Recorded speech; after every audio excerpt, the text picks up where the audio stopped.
Hi, and welcome to Epic Restorationz. Today we're tearing down the Lady in Red and installing a Mitchell Synchronized Model A transmission.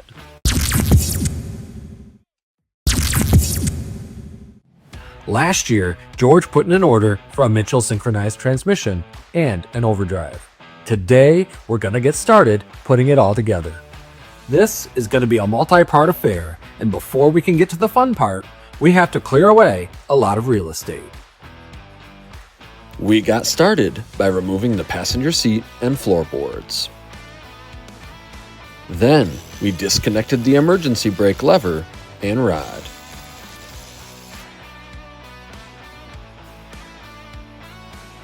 To keep things clean and lighten the load, we drained the oil from the transmission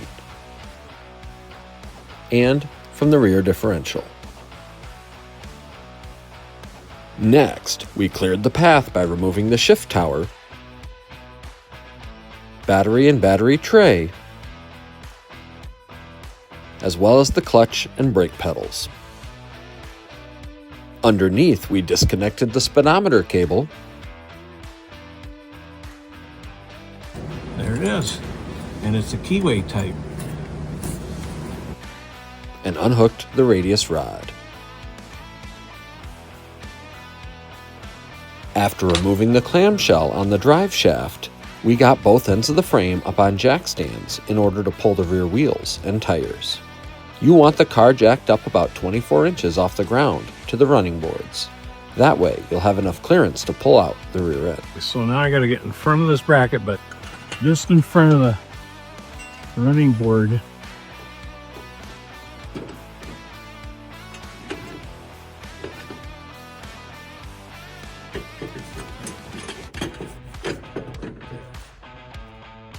All right. Next, we disconnected the brake rods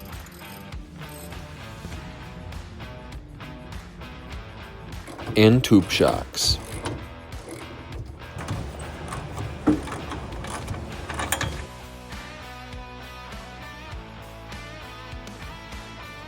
With the car in the air, we removed the rear wheels and tires.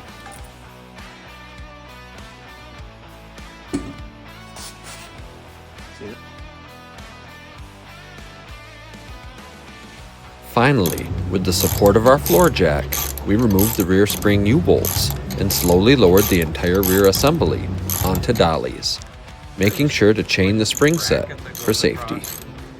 At last, we rolled the whole unit out from underneath the car and out of the way. Now you see the way we did it, we kept the brake cables right on it. And then the only thing we got to do is when we roll it back up in there, we got to get those brake cables up and above the running board bracket. From there, we unbolted the transmission and lowered it to the ground. And of course, here's the transmission. We got it out, kind of pulled it. We set it down on that cardboard and found that we could pull it right out quite easily. If it was on a dolly, it was almost too high for our clearances to get out there. Then, we pulled the U-joint for inspection. It looks like our U-joint is in good shape. I got to clean it up, but I don't feel any looseness at all. And we took a good hard look at our flywheel as well. Okay, I flipped the flywheel over and you kind of see the face of the flywheel. There's some pock marks in it. I'll pull the pilot bearing out, take the ring gear off, take it in, get it machined. And then when I get it back, I'll put the new pilot in, heat up and put a new ring gear on there. And then I'm ready to put the flywheel back on. With the transmission and bell housing free, we moved to the bench to take it apart and make the swap. The Mitchell transmission and the overdrive comes really well packaged. Along with the synchronized transmission and the overdrive, the installation kit includes a new gasket set, cap screws, and a real deal oil seal kit that installs in the bell housing. But before we could install the new transmission, we had to remove the original style one from the bell housing.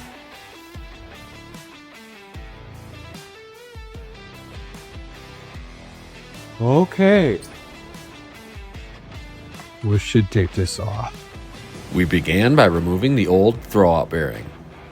Using a pair of needle-nosed pliers, George removed the return spring. And get that on there. Get a hold of that puppy. It just wants to move away from me. There it is. There we go. Just like that. Now, I have to pull that up. There we go. See, and that flips over. Isn't that special?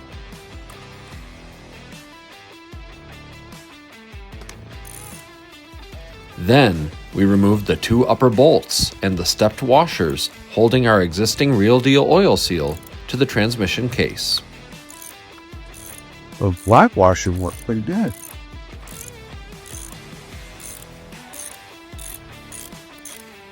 It's got those stepped washers, doesn't it? Oh, yes it does. That's what it was.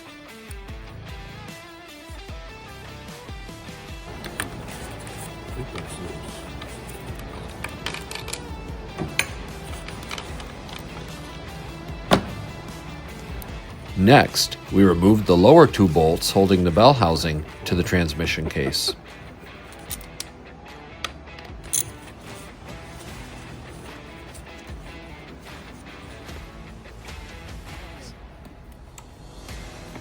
Now, I think... Yeah, that's small was washers pull. Giving the bell housing a few whacks with a rubber mallet disconnected it from the transmission case. Well, like that. Now, I think I got it. Got hold of it. Set her down with that.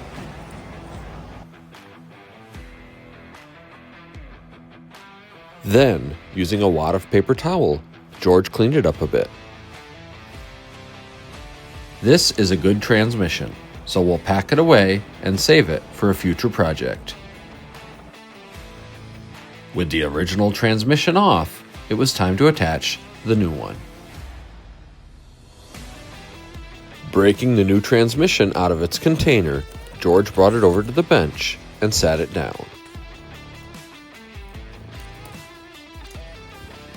And there's the new one. Doesn't that look nice? Normally, you want to keep this plastic cover attached until it's ready for assembly, in order to keep any dirt or debris out of the gears.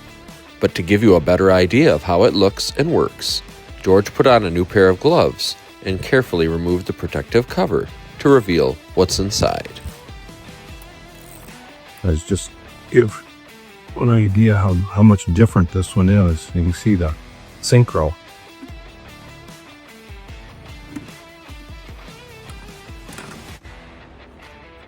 Yeah, that's the whole Synchro mechanism there.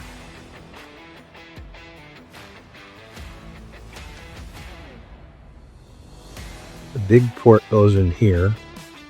And the little one goes, over here. That's what it is. There we go. Well, okay. With the protective cover reattached, we removed the last chunk of wood packaging from the transmission housing. Looking up there, Pat? Yep.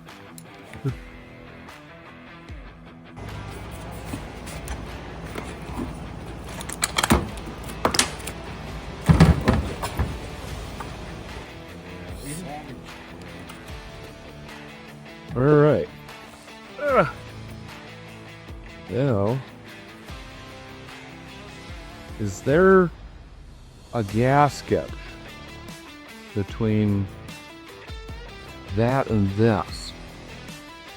Within the gasket set that comes with the package is a large gasket that goes between the bell housing and the tower. Before setting it into place, we cleaned away the old gasket material from the bell housing with a razor blade. Big holes. Yeah, I'm thinking maybe it's easier to set it on here. But I don't think you're supposed to use any gasket stuff.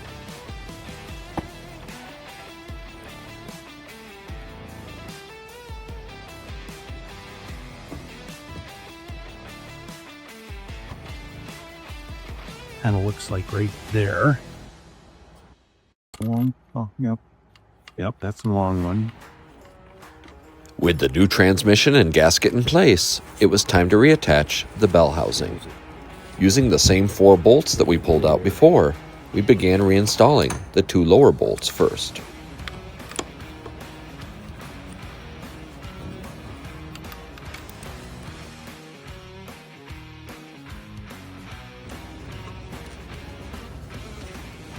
Then, we moved up top and reinstalled the 2 step washers and bolts on the Real Deal oil seal.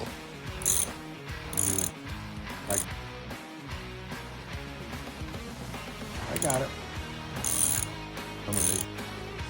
Once all 4 bolts had been started, George worked his way around the bell housing until all 4 of them were secured snugly in place.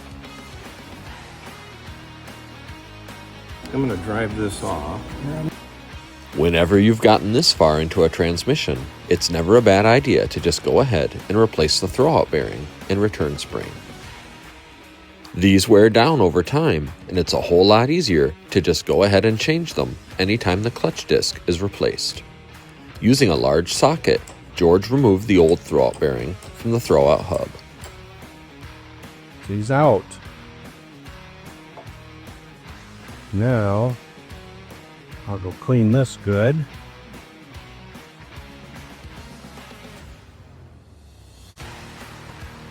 So this will go on there.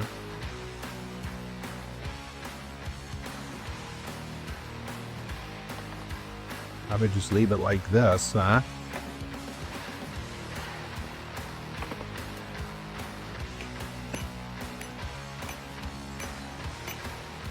Pull him. Yep.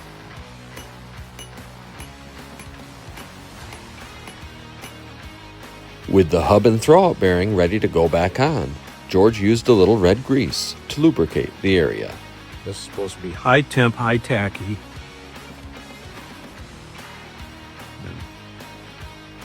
Nice coating. Put a little bit in here too. Not a lot.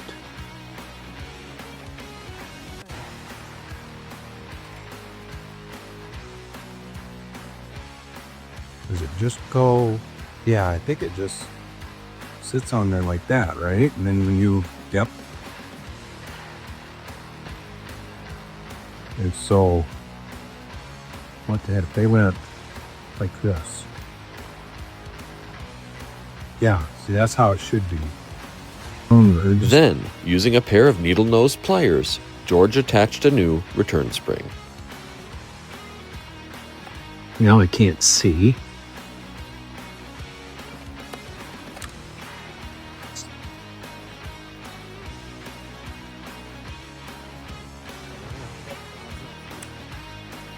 Probably was real hard. Yep. Okay, I think we got it, eh?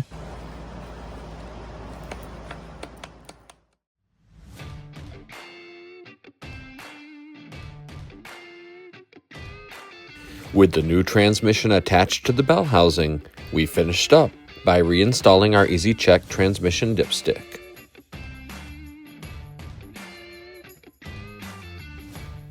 This transmission is nearly ready to go back on the car, but we've got a few more things we need to take care of first before we can make that happen. Next up, we've got to remove the torque tube and the drive shaft and install our new overdrive, but we'll save that job for another day.